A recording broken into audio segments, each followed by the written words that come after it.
ചുനക്കര തിരുവൈരൂർ മഹാദേവ ക്ഷേത്രത്തിൽ ഉത്സവത്തിന് സമാപനമായി.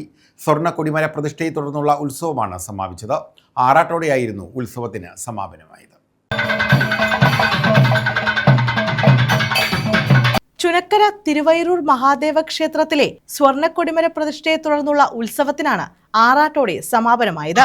കൊടിയിറക്ക്, ആറാട്ട് വരവ്, കലശാഭിഷേകം, ഉച്ചപൂജ എന്നിവയും നടന്നു. തന്ത്രി കീഴ്ത്താമരശ്ശേരി മഠത്തിൽ രമേശ് ഭട്ടതിരിപ്പാട്, മേൽശാന്തി ക്ഷീരവള്ളി ഇല്ലത്ത് എം പരമേശ്വരൻ നമ്പൂതിരി എന്നിവരുടെ മുഖ്യ കാർമ്മികത്വത്തിലാണ് ചടങ്ങുകൾ നടന്നത്.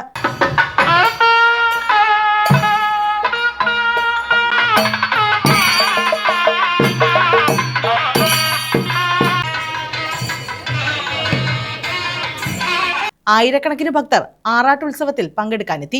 ക്ഷേത്ര ഭരണസമിതി president U Anilkumar, secretary R Suresh Kumar, ഭാരവാഹികളായ P Balakrishnapillai, A G Arun, Sahadevan Nair, C V Rajeev, S Anilkumar, K Komalan, കരക്കൺവീനർമാർ തുടങ്ങിയവർ നേതൃത്വം നൽകി.